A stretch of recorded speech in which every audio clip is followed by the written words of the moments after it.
They flew a vehicle that would be influenced by our radar in the early days, in the early 40s when we was first inventing radar. And we come to find out that we could interfere with their propulsion systems if they were slow and if they were low. And they got real interesting in what we was doing at White Sands. So we moved a lot of our high power radar into that area. We concentrated on them, and we caused two of them in 1947 to run together. You know that as the Roswell incident. One of them blew up in the air, and all the beings aboard were destroyed. One of them went down, and there were 4 of them aboard. 2 of them were still alive when the Air Force got there.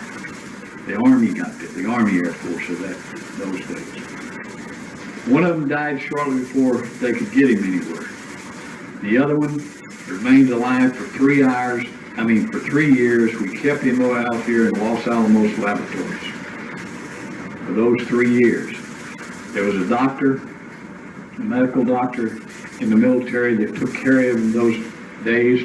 At first, we could not confine him. He could just go through the walls.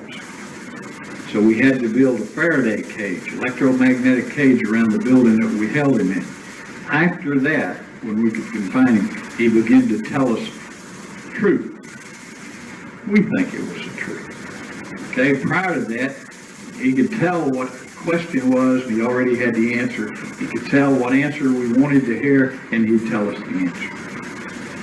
So until we confined him, we didn't begin to really make any progress of finding out what they were here for and where they were from. When he died, and we don't know why, it was just maybe some that affected his system, which his system was different. They turn everything into liquid, and they don't have a digestive system like we do. And they do not reproduce. They're one of the light beings that's created for a certain purpose, and sometimes you can destroy them, we can destroy them, we have did that purposely and sometimes accidentally. They really do not need bodies if they're traveling through space or they're traveling through time. But to manipulate things in a solar system in which they go to, they take on the molecules of that solar system and they make them a body that they can use and manipulate. The body is of no use to them when they leave here. They leave it behind or it just dematerializes. They are the workers.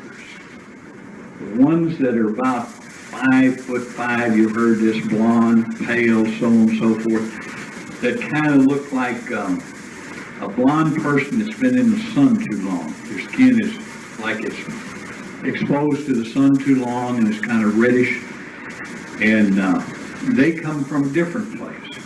And they seem to be in charge, or at least the Greys refer to them for certain decisions, but their missions are separate.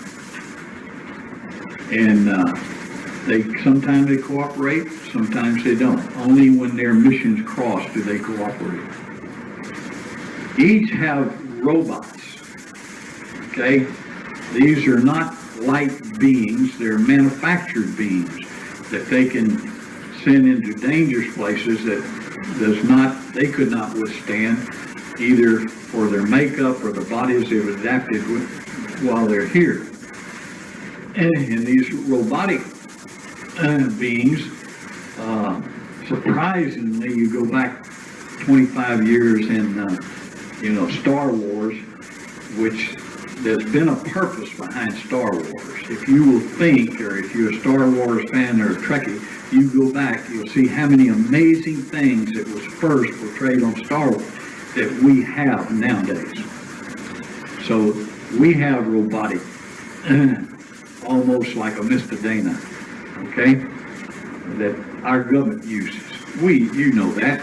You go into a place, somebody's holed up or in war, you don't want to use any more lives, you just send one of these robots in. See, they fly the airplanes like the Pumpkin Seed, the latest black project that goes 18 times the speed of sound. There's nobody aboard that. There's a robot flying it, a robotic that we have built that flies it. Nobody could stand the G-forces because that is not an anti-gravity vehicle.